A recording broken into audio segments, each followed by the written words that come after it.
So rules always have to have exceptions, right? So we get the octet rule. There's 3 kinds of exceptions. The odd-electron exception. So free radicals are molecules and ions that have an odd number of electrons in their Lewis structures. Odd number of valence electrons, well, odd number of electrons, period. It's not possible for all the atoms to have an octet. Free radicals tend to be unstable and very reactive. You've probably heard of free radicals. You don't want to, they're not good for you, right? Because they react in ways that are undesirable. Let's draw the Lewis structure for one of my favorite molecules. No. That's what it says, right? It's all caps. It's yelling. No. Felt like a dog. Very Yeah. Uh-oh, what'd I do? So it's got to be nitrogen connected to oxygen. And then valence electrons. Nitrogen has 5, oxygen has 6, total of 11. So we know we're in trouble. So there's 2 for the bond, 4, 6, 8, 10, 11. So we can't give everybody an octet, but we're going to do the best we can. So we could do some more sharing. We could make a double bond, right? So I'm going to take a pair of electrons from the nitrogen and make it into a bond. So we've got a double bond. So there we've got nitrogen with 2, 4, 6, 7 electrons and oxygen with 8. Or we could draw it with, oxygen with 7 and nitrogen with 8, right? That's the best we can do.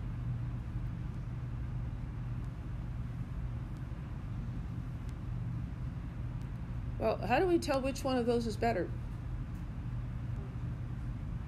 Formal charges. So here with the nitrogen, it's got 2 bonds. It would like 3, so we know it's going to have a formal charge. So here the nitrogen, well, I take that back. If it had an octet, it would have a formal charge. But it brought in 5 electrons, and how many is it leaving with? 5.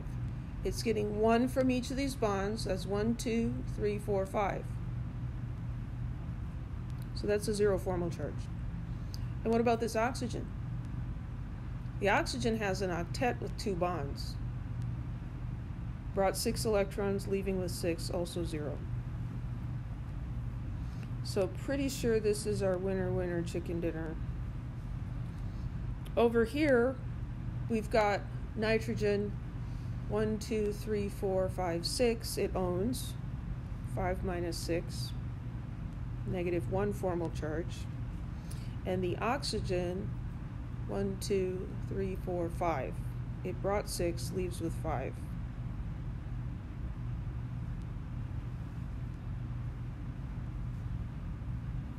So this is the preferred one because it has 0 formal charges. So odd-electron species, just do the best you can. This compound does exist. It's a component of air pollution. It is reactive and reacts with lots of other things. Well, the compound NO exists. Okay. Yeah. That's okay. Which molecule would you expect to be a free radical? We don't actually have to draw out anything. What are we looking for? Odd number of electrons. So carbon has an even number of valence electrons, and oxygen has an even number. So that's got to be even, right? Here we've got carbon and 2 oxygens, 3 even numbers, still even. Here we have nitrogen is an odd number, but there's two of them. Odd number twice is even. And the oxygen, but let's write it out because that might be confusing. 2 times 5 plus 6. Right, so that's 16. That's an even number. And down here, chlorine has an odd number, has 7 valence electrons, and oxygen has an even. And so when we have 7 plus 6, we get an odd number. So this is the radical, the free radical. Any questions?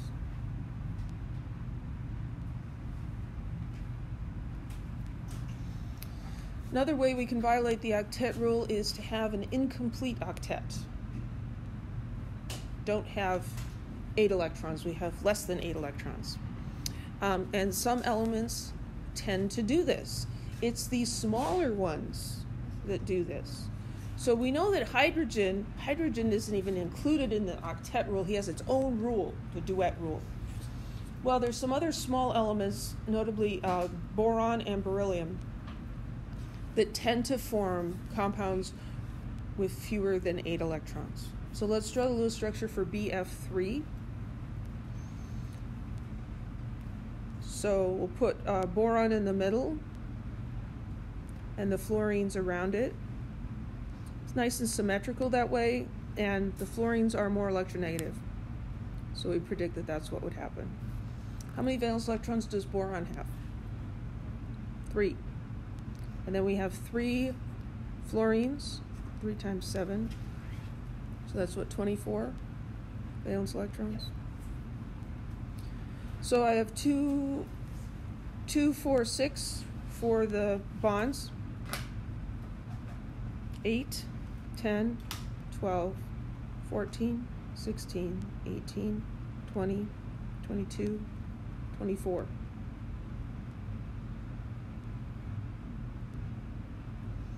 Now, what do we want to do here? We want to give boron an octet, move a lone pair from a fluorine in there, and do a double bond. What are the formal charges right now, though?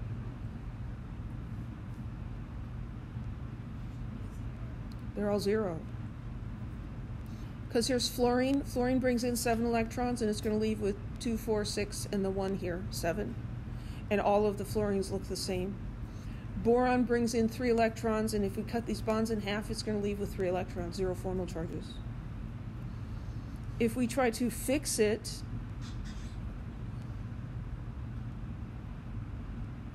by giving octets, then we actually mess it up. Oops, yeah, that's right. So these fluorines are still 0, but now boron here, boron brought in 3 electrons, and it's leaving with how many? 4. 1, 2, 3, 4. So that would be a -1 formal charge. And the fluorine brought in 7 and is leaving with 6, right? So that'd be a +1 formal charge. So this is not going to happen.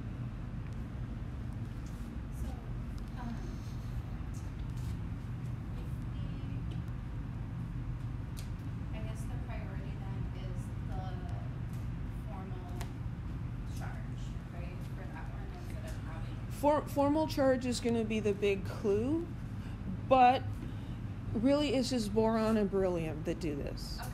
Yeah. But if we did that and then we're like, oh, like we tried both of these, and we're like, oh, that one has a 2 formal charge, so that's why we're choosing this one, even though it's not. That'll show us, right? Like right. The formal charge, like Yep. You're not going to want to do that. Okay. Yeah. This one has 0 formal charges, and we're going to say, oh, great, bingo, that's what we want. Okay. And it's not obeying the octet rule, but boron is one of those little guys who sometimes does that. Okay. Doesn't always do that. You know, that's why hydrogen isn't just an exception to the octet rule. Hydrogen never obeys the octet rule. But boron does. And a compound like this will tend to react in a way that does complete boron's octet. Beryllium also tends to do this. Any questions? Now, will they always do that? They don't always. That's what makes it inconvenient. Yes? So that one would be considered a resonance structure? That's a good question. Would this be considered a resonance structure? I would say no. And the difference here is very subtle. So instead of, now if this was the structure, it would have two other resonance structures, because I could have the double bond here, I could have it here, or I'd have it here. There would be three resonance structures. Hold up 4 fingers. 3 resonance structures for this one. But from here to here, it's not just moving a double bond. It's actually taking a lone pair and making a double bond. And in Chem 1A, we won't see that. Now, OChem, other things happen, but that's organic chemistry, and that's not what we're doing. So we'll just see moving a double bond around. Any other questions? So not enough electrons, too many electrons, expanded octets. So elements in period 3 and above, and maybe higher is a better word. Because what I mean here is not above physically on the periodic table, above. I mean the period number is larger. Right? So period 3, period 4, period 5, the bigger elements can expand their octets and hold 10, 12, or even 14 electrons instead of just 8. So I kind of think of, I just started doing this yesterday, but I'm thinking of in period 3, it's like they graduated from high school, and now you can do stuff that you couldn't do before. Or maybe they're even 21, right? You can drink and smoke and do all kinds of stuff. So because they're bigger, they can expand their octets. And when we get to valence bond theory, we'll see why this is. But period 3 and above, 3 and higher, they have d orbitals. And the way they expand their octets that we'll see later is they expand into the empty d orbitals. So let's draw Lewis structures for these two weird compounds: arsenic pentafluoride and sulfur hexafluoride. So arsenic in the middle, 5 fluorines. So you can kind of squish them around, or you can go with top and bottom, right and left, and then just stick one in between. It's kind of up to you. Arsenic has 5 valence electrons, and we have 5 fluorines, each with 7 valence electrons. So that is 40, right? If you get the number of valence electrons wrong, it makes everything very, very difficult. So if you're having trouble, go back and check that. And, sometimes you just count wrong. So when we're doing the worksheet today, if somebody's counting, just leave them alone for a minute. Okay? Otherwise, they'll pester you while you're counting to 40 by 2s. So here I've got 2, 4, 6, 8, 10, 12, 14, 16, 18, 20, 22, 24, 26, 28, 30, 32, 34, 36, 38, 40. If we look at formal charges, they're all 0. So here's fluorine, has an octet and 1 bond. It's good. The arsenic, we say, well, arsenic is in group 5. It should have 3 bonds. If it has an octet, but here it's got more than an octet. So then we have to actually count. So arsenic brought in 5 valence electrons, and it's going to leave with 1 from each of these bonds, leaving with 5, 0. And we can do the same thing for sulfur. Wait, sorry, question. Mm-hmm. Okay, so it can have up to 12 or 14, Mm-hmm. right? Yeah, so here the arsenic has 2, 4, 6, 8, 10 electrons So instead of an octet. Would it ever have an odd number? Well, if it had an odd number, it'd be a free radical. Okay. Yeah. Because you have 2 electrons per bond. Oh, yep. Yeah. Do all? Remember you were showing us earlier how carbon, nitrogen, oxygen, and all those functions, they have a preference for how many bonds that they have. Does every molecule have that?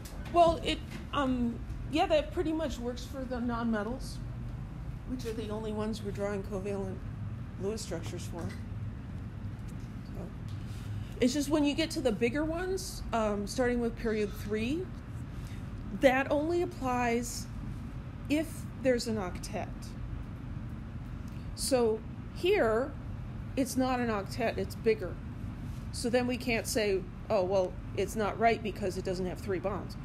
It's got more, and so then we actually have to count.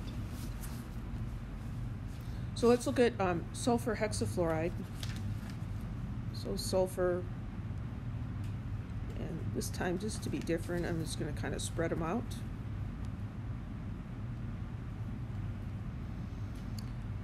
Sulfur has 6 valence electrons, and then we have 6 times 7,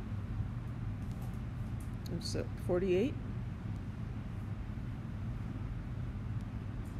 From bonds, I have 2, 4, 6, 8.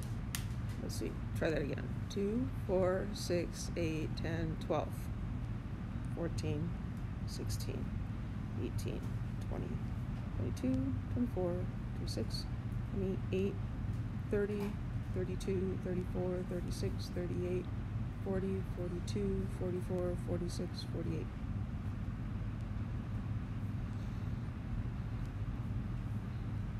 Fluorines have an octet with 1 bond. You can count it out, it's 0 formal charges. The sulfur has more than an octet, so then we have to look at the formal charge. Well, sulfur brought 6 electrons in, and it would leave with 1, 2, 3, 4, 5, 6, right? So 0 formal charge.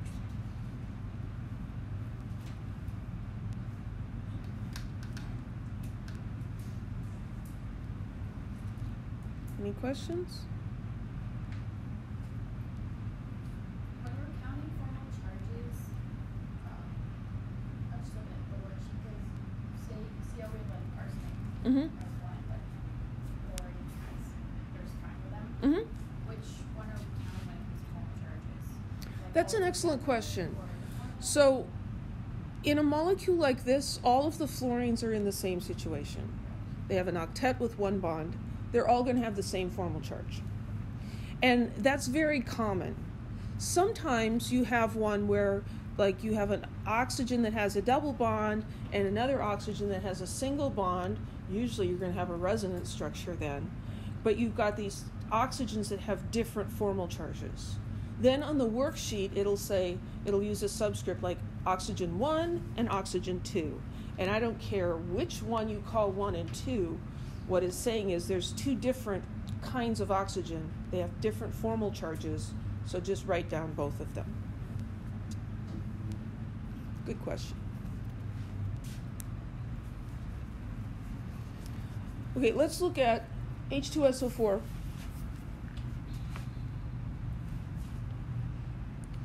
Lewis theory does not work for everything. So the sorts of molecules that we're going to have you draw Lewis structures for is fairly limited. But there are a lot of the oxyanions and acids. And so SO4 is the sulfate ion, right?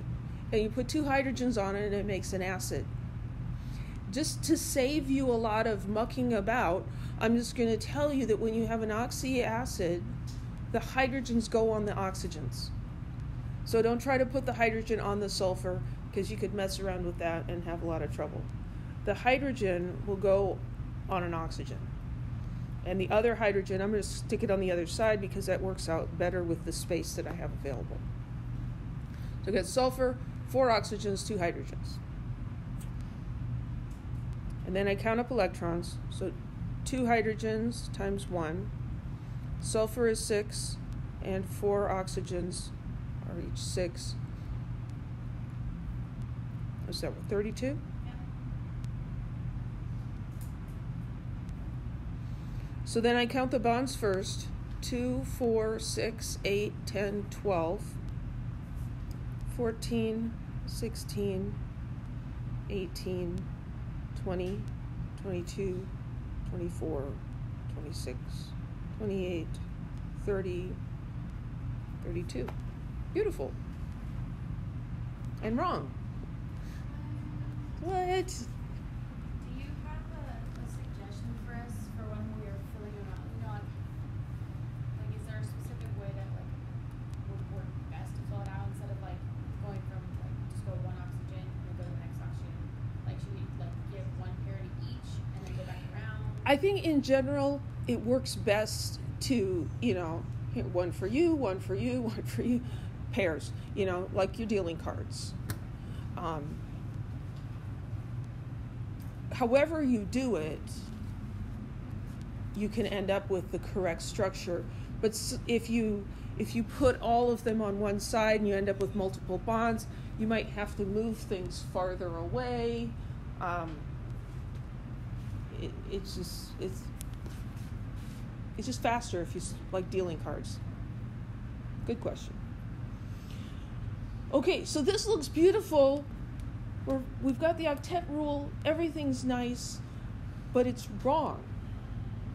What are the formal charges?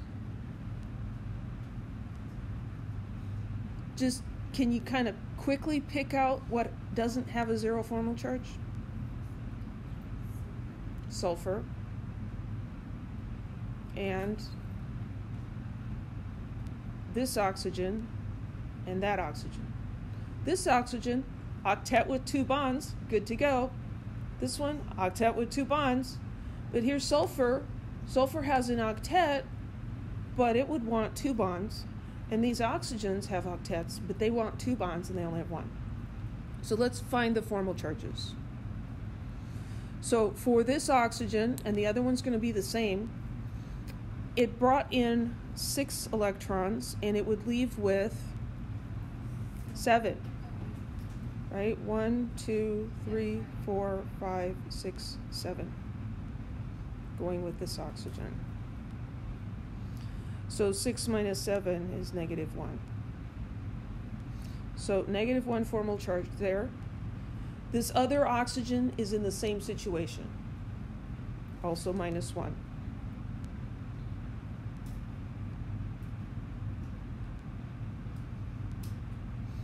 And then in the middle, we've got the sulfur.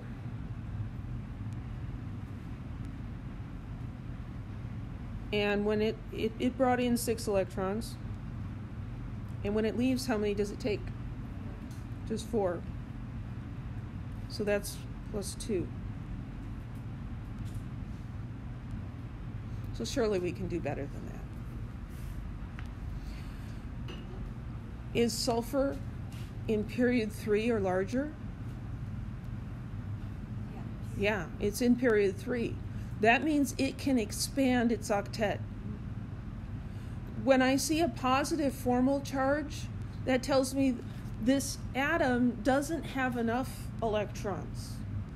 And when I see a negative formal charge, that one's getting too many electrons.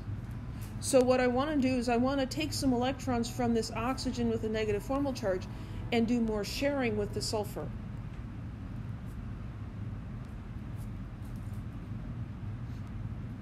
So I'm going to take a lone pair from the oxygen and make it a bonding pair with the sulfur.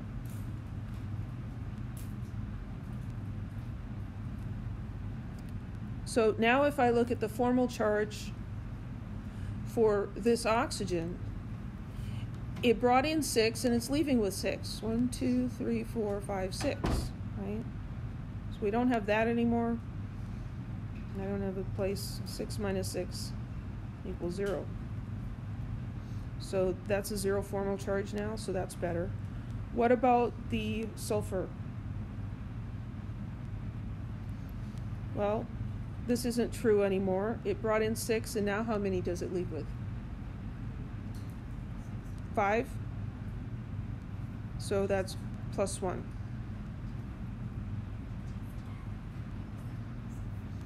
Oops. So that's better, right? And then here we have this oxygen with too many electrons. The sulfur's still not enough. So I can take a lone pair from the other oxygen, make it a bonding pair. And that's going to give me 0 formal charge on that oxygen and 0 formal charge on the sulfur.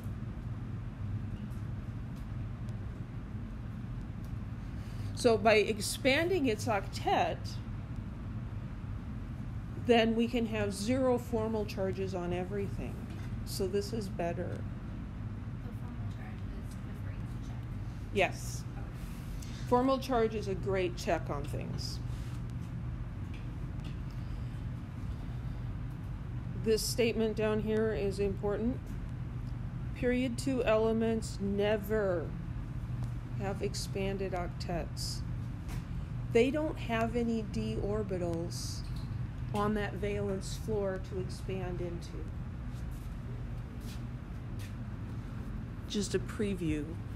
When we expand into the d orbitals, that's like remodeling the hotel floor. It's like there's that D room over there that's empty. So if we break down this wall, we can make one big room and everybody can have their own bed. That's valence bond theory that's coming. Will you ever have to expand the octets for multiple atoms in a... Good question. Would you ever have to expand the octets for multiple atoms within one molecule? Not in this class. We're mostly doing things where you have one central atom with some things around it. Okay, let's do these. Xenon tetrafluoride. What's weird about that?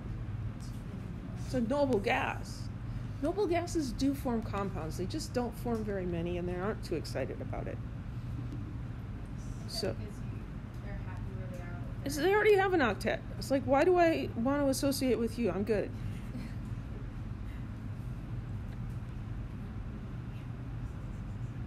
But, you know, scientists being what they are, it's like, well, can we make them form compounds? Yeah. You know, it's just like, well, why did they do that? Because they could, right? That's the answer to explaining a lot of little boy behavior. Why did he do that? Because he could. So here we have XeF4. Well, xenon has 8 valence electrons, and then we have 4 fluorines, each with 7 valence electrons. So that's what, 36? So 2, 4, 6, 8. Who do we appreciate? 10, 12, 14, 16, 18, 20, 22, 24, 26, 28, 30, 32. Whoops. 32.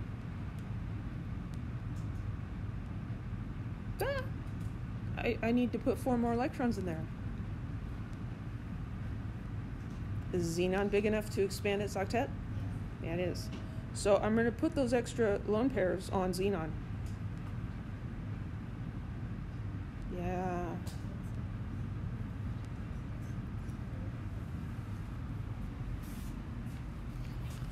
Now, you may have noticed we were asking about how do you spread out the electrons, and I was saying deal them out one at a time. There's so many here, and I know what's going to happen, so I just put them around, fill up each one.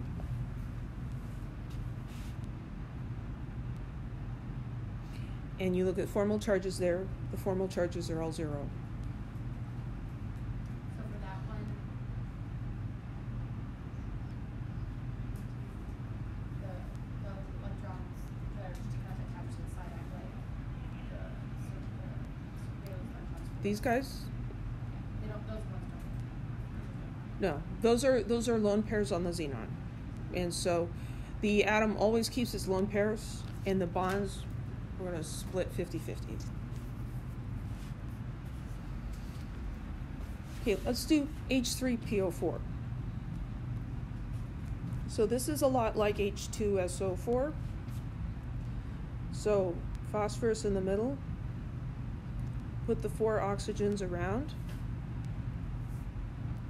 and then where did those 3 hydrogens go on the oxygens?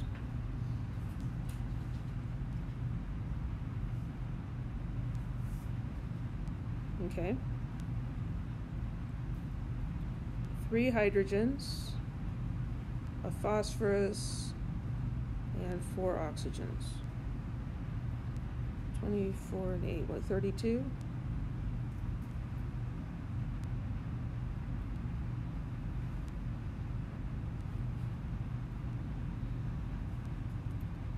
So counting the bonds first, 2, 4, 6, 8, 10, 12, 14, 16, 18, 20, 22, 24, 26, 28, 30, 32. We say, yay, octet rule. It's wrong. Formal charges. Always check the formal charges. And again, knowing how many bonds oxygen likes to make can speed up the process, right? Because I look at this one, it has an octet with 2 bonds, 0. Octet with 2 bonds, 0. Octet with 2 bonds, 0. Octet with 1 bond, not 0. Phosphorus is in group 5, like nitrogen. With an octet, it would have 3 bonds. Here it has an octet and 4 bonds. So phosphorus can expand its octet. So let's try doing that. Because what I have here is a -1 formal charge on this oxygen, -1, and a +1 on the phosphorus. Phosphorus brings 5 electrons, and it would leave with 4. 1, 2, 3, 4. So it's a +1 formal charge. This oxygen brought in 6, it's leaving with 7, that's a -1. So I'm going to take a lone pair from the oxygen and make it a bonding pair.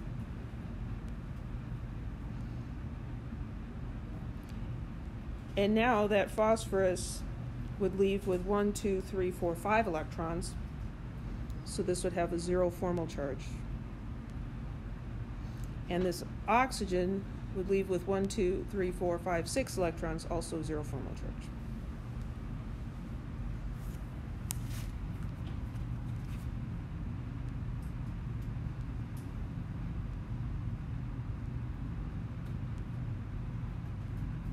Now here's a question.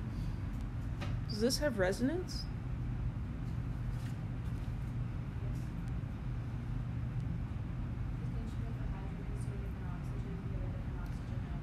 You can't move atoms, just bonds. So I can't move the double bond over here and move this hydrogen over there. The hydrogen has to stay here. If I move this double bond over here, I could move a lone pair up there, but then I'm going to have formal charges. Does that necessarily mean there's no resonance? Not necessarily, but this is definitely going to be the significant contributor. So would you say that there is resonance? I wouldn't ask. I don't care yet. Or if I did ask, it'd be one of those things where I'd make you explain, and if your explanation was correct, you could go either way.